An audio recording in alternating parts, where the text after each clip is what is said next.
episode 79, the Brummy Bubbler. Yes, the introduction to the Brummy Bubbler. Nice and short, Yeah. because I know you guys have been sending me messages going, that was a long one, but it was enjoyable, but it was quite long. We thought we'd give you a nice short one this weekend. A little snippet. We haven't gone into too much detail. We've just briefly touched over it as a whole. If anyone doesn't understand anything, please message us. Yeah. We will be doing more detail on our YouTube channel. We talk about that at the end of the podcast. And hopefully you'll enjoy it. This is on DWC, the Brummy Bubbler, with myself, Stephen. And myself, Thomas. Enjoy. Bye-bye.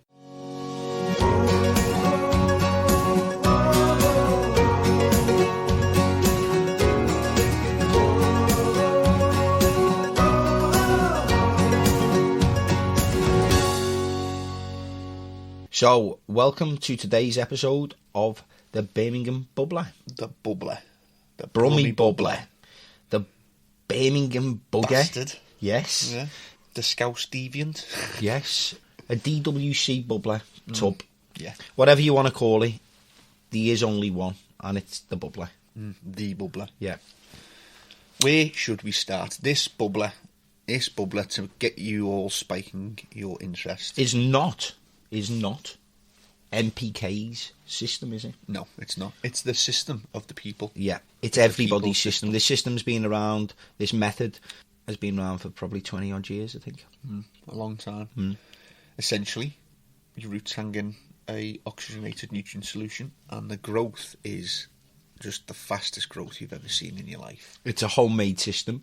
You can't buy this exact type of system anywhere on the market.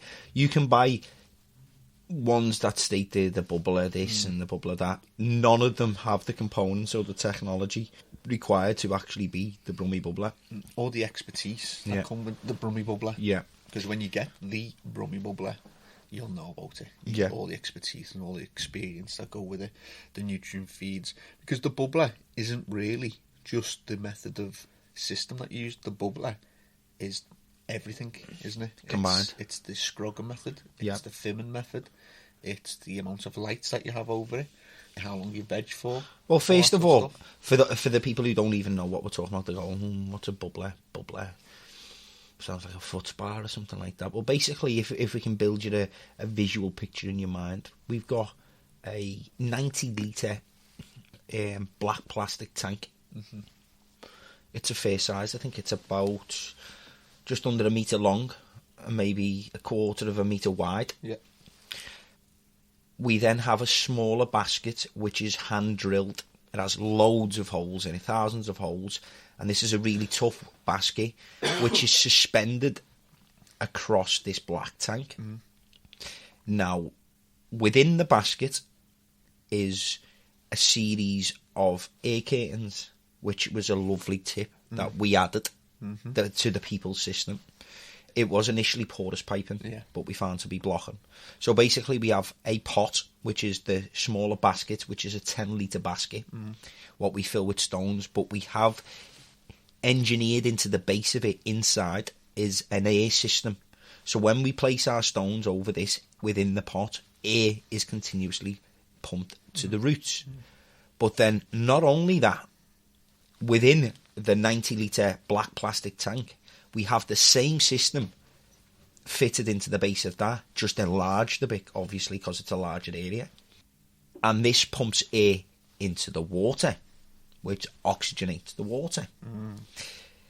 And also, we have a dripper ring system, which pumps water from the 90-litre tank right up over the plant, and it drips all the way back through the basket into the base tank, the header tank itself, and then completes that routine. Keeps the nutrients circulated, doesn't it? Yeah. If you want to see an image of it, you could go onto our webpage and you could have a look on Hydro TV. Yeah, that's we show you the picture of it. It's not really that big. It's ideal for somebody who wants to just maybe grow one plant, but really wants to see what a plant can do. Unleash its genetic potential. Oh, wow. It's like creating the incredible Hulk of plants when you use the bubbler. Combined with the bubbler, we use a series of feeds, which is, I'll let Stephen take over. So we use a series of feeds called Hydrotops. The reason that we use Hydroponics is because it was tried, tested and proven. The results came to us from a Hydroponics feed and we were very happy with the results. So obviously we tried it with Hydroponics and we got very, very good results. Reason being with Hydroponics as well, 3 of its key components are bacteria, active live bacteria. So the bubbler creates a equilibrium for the bacteria to live within. Yeah. Which then creates a perfect environment for the bacteria to do what their job is, which is then to enhance flowers, growth, nutrients uptake, all of that type of thing. Those 3 products are Gavita, which is a phenomenal product. Use it all the way through, and it's actually really effective at preventing spider mite. It changes the appearance of chlorophyll to the spider mite, so the spider mite doesn't recognise the chlorophyll as food. So they may still land on your plant, but they don't recognise it as food and they sod off. Yeah. Also just outcompetes any other bacteria that you might find in the tank, such as Pythium for your root rot. Then you have top heavy crop, essentially a veg boosting bacteria, increases the uptake of nutrients essential to vegetative growth. And then in the flowering period you have a product called Triple F, fully formed flowers. Pretty similar to top heavy crop, except these bacteria are really good at enhancing the uptake of nutrients that are important for the flowering stages.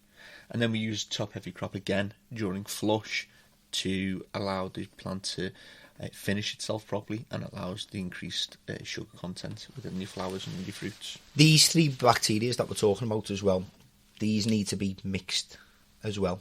Some of them, they were built in a new tablet form, weren't they? Yeah. But I still like to bubble them anyway. Yeah. I prefer the bubbler method anyway. Yeah. Well, they brought the tablets out because people were getting the dosage rates wrong, and not either overfilling or underfilling the spoon. So they put it in tablet form. They've got something in there that allows it to fizz. So if you left it in there long enough, put it into your tank, the bacteria would come to life and they would thrive. If you want them to come to life quicker, like you say, you just oxygenate the solution. Let's go a bit back to the bubbler a bit, because I really love the bubbler and I love talking about it. So that's why I've sort of like took over this conversation a little bit. So we've got this 90 litre tank and we place 1 plant in it, and then we have to build we'd recommend that you build a scrog net above it using some wood, maybe 2x1, and build like a basic table, but with no plinth on the top. The plinth will be your scrog netting. We recommend this to be 1.5 metres in diameter, so 1.5 by 1.5, and we'd normally say about 3 foot off the floor. Ideally, you want it about a foot and a half away from the plant. Yeah. Because you need to allow time for growth. Because what you're going to allow this plant to do is grow underneath the scrog net. You're going to train this plant in a very special way. A lot of people think that, you just weave it through this net. No. Wrong, bad, doesn't work, do not do. You have to train the plant in a special way where you allow it to grow up through the scrog net, and as it grows about 3 or 4 inches, what you have to do is pull it back down, exactly the way it came, and then you're going to move it along further out.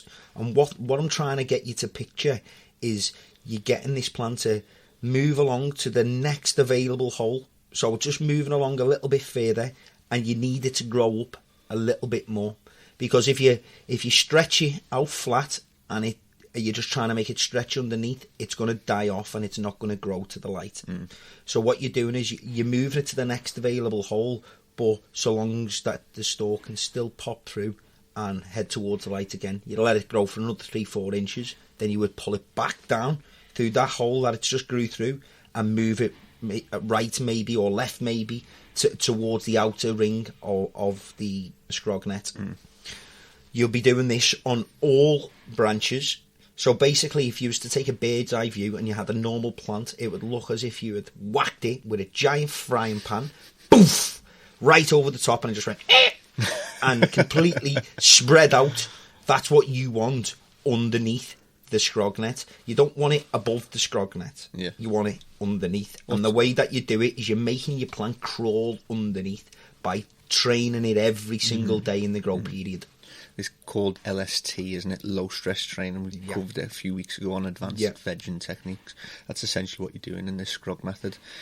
one of the important things that you want to do is before it reaches the top of the net, so when you're in the middle of those 12 inches or foot and a half, you want to top your plant. Yeah. Take off the newest growth that's coming through and just throw it away. Like that dance move, the snooker cue. Chucky cue. Oh, well, remember when we discussed this on the previous podcast and we were saying what's topping and trimming and ripping and... Yeah. Well, we don't care. Just do us a favour, just pinch off the top growth and that'll send all of the arms in a...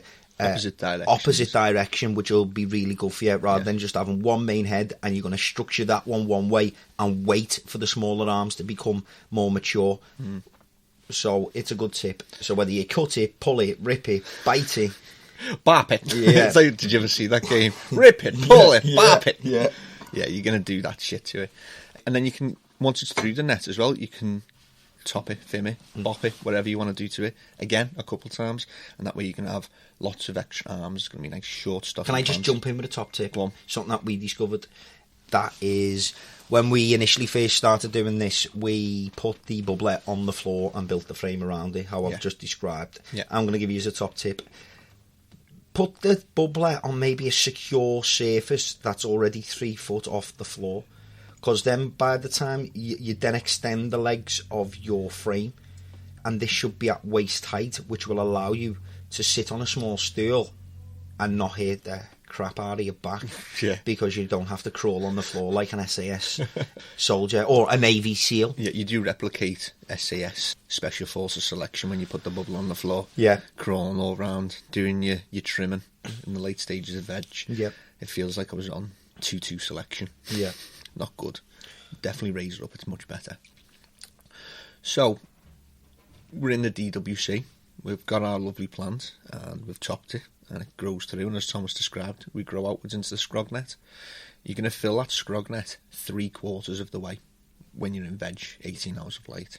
Then when you flick or you turn your lights onto 12 hours light, 12 hours darkness, you should have a quarter left to fill, because obviously, as you know, the next 2 weeks the plant's still growing, maybe even 3 weeks. So you've got to allow space for it to grow out. Don't veg the whole square and then think, oh, I'm going to turn it over now. Because then it'll be growing up the walls then. And you'll be up the walls as well. So make sure you leave a quarter space to grow your own flowering, and once those quarters are filled, you should be in about week 3 of flowering and you're ready to crack on with the flowering stages. But let's rewind a little bit again, back to the beginning, and the environment that you would like when you're in early stages of bubbler. So you put your little fella into the hydromist, which is the stones that we use in these bubblers. You'll want to rinse your stones out as well, because it's got loads of orangey. Can take up to 5 days. Yeah. In some cases, 5 days just to rinse out a set of stones. Don't keep on shaking them, because the stones, they braid against each other and they constantly remove the outer layer of the stone. So you'll just be chasing your tail, you'll be shaking them until there's nothing left there. Yeah, and you'll be end up left with a no basket. You'll be back to shop for another bag of stones. Need more stones. Get them so that the water's running clear. What you can even do is soak them in a weak nutrient solution. That might be 2 ml of A, 2 ml of B. Once your stones are in there, you put them in the basket, you put your little filler in there. You want that 70% humidity. If you can't get that in the winter months, put a little propagator lid over the top, and it will really help the roots hit the water at the bottom, and it will really help with the new vegetative growth. So it's really important to get your humidity high in the early stages. The hardest part of this whole journey that you will undertake if you take DWC and this scrog method is getting those roots out of the basket and into that water. Yeah. Once that first root, and you just watch it with me, when that first root hits that water, it's game on. Properly game on. You're a bit uneasy, you're on a bit of an edge until those roots hit that water.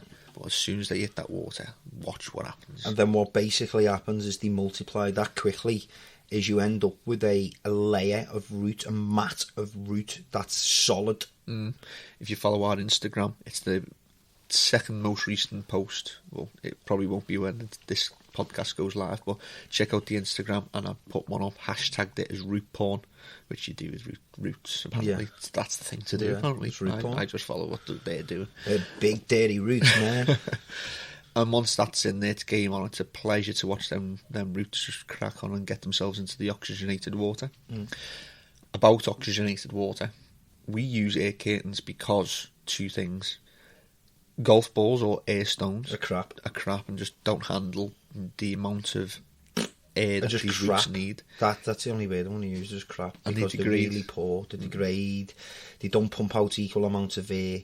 It's a lucky dip. You buy an air stone and it'll pump out on one side and not the other. The golf balls only come out one side. There's not a right amount of pressure. They degrade. It's just crap. And then we have porous piping, which was an improvement on golf balls. Yeah, I really did like porous piping, but then we come to a standstill around week 4 of flower. Week 4 of flower. Because the roots would wrap themselves around it and the nutrients would block them up as well. So your porous pipe would be blocked up. Your air pump, we happen to use a V60 Halia pump. Really very quiet and does an excellent job. We have had some overheating issues though. Yeah, because when we use the porous piping, the back pressure would overheat the pump, and it would just turn itself off as a safety mechanism. Yeah, which is a bit of a pain in the backside. Definitely. And it did have us scratching our enough for a few. That's why I mentioned it, because some people might be sitting there thinking, what's going on? I'm still using porous. I've went back to the shop 10 times with this pump and it's still getting roasted hot. Yeah. That's what it is, it's the porous piping. 2 tips I've got for that. If it goes off, just turn it off at the wall. Put it somewhere cool to let it cool down. Get it back into the room and it will come back on.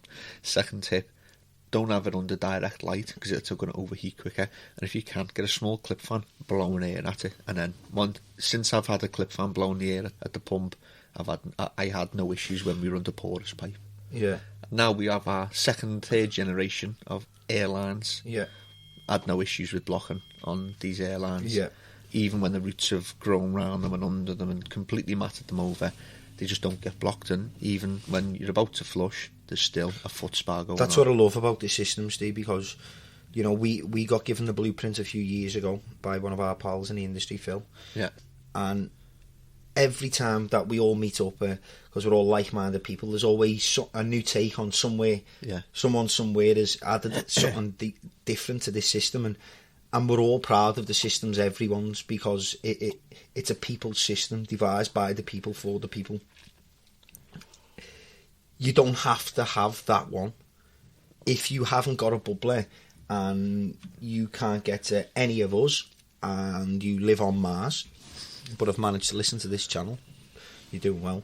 You can make your own bubbler out of a simple plastic tub, a simple hanging basket, suspended some sort of media, maybe some simple air stones to get you going and get you to understand the whole process. But it is a homemade system. It really is, and a lot of people are put off by it because they think it's very complicated and stuff like that. But as we always say in the past, things are only as complicated as you want them to be and how much interest you pay attention to them.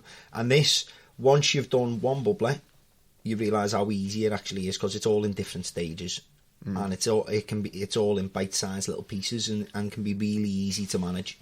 That's part of the reason why we've done this podcast as well, isn't it? Because the people coming in that are doing the bubblers and they do it our way, they're coming in once a week. We are the best at the bubbler, but I must add that. I know we did say it's the people's system, but since we've nurtured the bubbler, we've loved and respected it, and we've put every effort into helping it along. And you want to see our net pots? They're just phenomenal. Yeah. They're drilled to perfection. Every hole is, I really want to say, a goal. Every hole is spaced the exact amount away from the next hole. They're drilled with the exact. They're just perfection. I'm gonna. Our net pots are the Mac Daddy, aren't they? There's no better net pot than our pot. No. And we take pride in what we do as well. So, we talked about the porous pipe and the fact about the air pumps.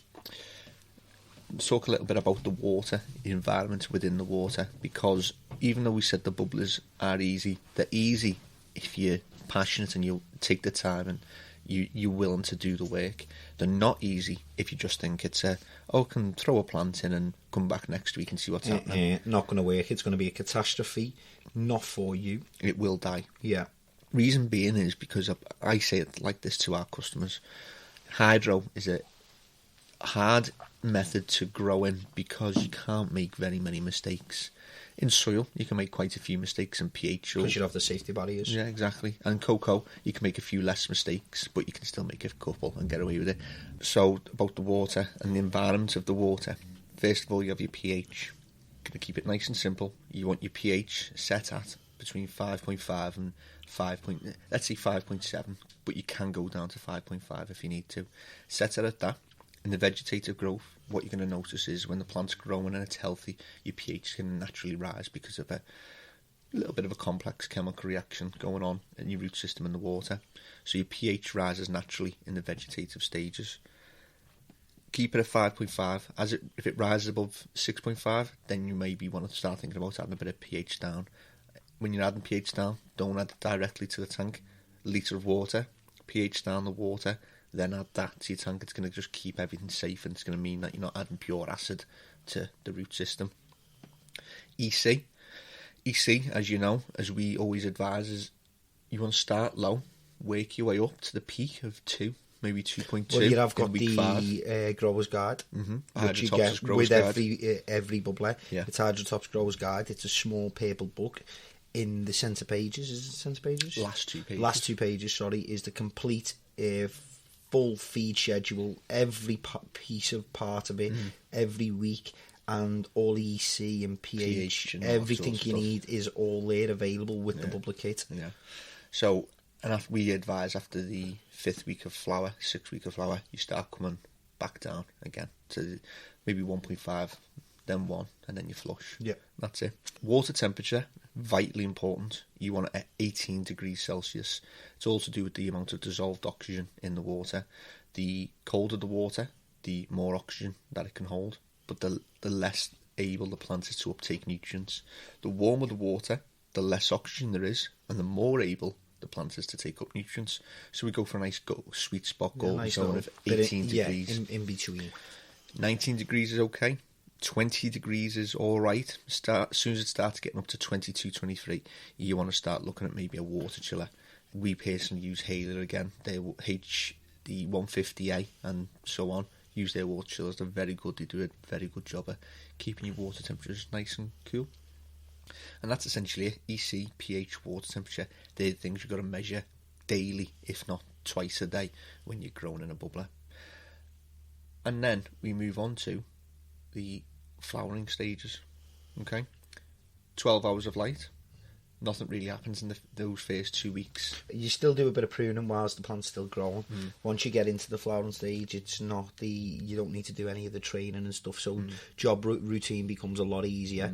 You're basically just monitoring the plant and adjusting the feed and nutrients, keeping conditions nice. Yeah, doing your bacteria, you're doing your routine once a week. Do you want to talk about trimming, actually, because you're raising good points that I forget to mention? Me personally, I give it a lollipop, as some people call it, or a haircut, from the base upwards for any leaves that have not got any direct light. With this, you want to complete a perfect canopy across your scrog net. So anything that's hanging, that's not attached to the scrog net by their point of flower, has to be removed, because it's hanging under a canopy of darkness. You know, all the light is on top, hitting the plant. These smaller leaves and stems and flowers, they're not worth any use. They're draining energy from the plant and its resources, so you need to get them off and get them away. I do this a week before we flick the plant, because when you flick the plant, it's stressful. So, and trimming is stressful as well. So you don't want to do the two together. So trim a week before you flick the plants when it's 3/4 full, and then we give it another haircut after the 3 weeks of flower. Once everything's stopped growing, you know what sites are through, you know where everything is. Trim everything again that's in darkness. Trim all of that little scraggy growth, all them flowering sites. They're not going to become anything, because they won't become anything, and they're just going to drain resources and energy and your time at the end of it as well. So get them gone. Next thing for the bubbler is also the way we use our lighting. When we do a 1.5 scrog net bubbler, well, all Brummy bubblers that we do, they all have the same size scrog net, 1.5 by 1.5. We use 4 lights. People will be thinking, whoa, 4 lights, that sounds a bit heavy. But we use a special type of light. We use digital ballasts by Maxi Bright Pro Selects, personally. Yeah, because we really like them. Yeah, good, very, very reliable ballasts. Yeah. We use 4 of them, and we put... Why do we use 4 of these? What's so special about 4? I've got 4 600 watt lights there, magnetic ballast ones. Why can't I just use them? Well, the difference between using 4 400 watt lights and using 3 600 watt lights, exactly the same amount of wattage used, but but the spread of light is what's important. We use 4, creates a nice square around your square scrog net. If you had 3, you couldn't really position them so that every piece of plant was getting the Well, not only that, is these lights as well are fully adjustable. Yeah. So they have a 250 watt setting, a 400 watt setting, and a 600 watt setting. So it's initially 3 lights in one go. So what you do is, as you said, rather than having too much heat from all of these 600s at the beginning, you can't change it. We can start off lightly, 4 250s. Then we can remove them bulbs, change them 400 watt, intensify it, and then if we feel the need, if we wanted to, we could put all 4 600s.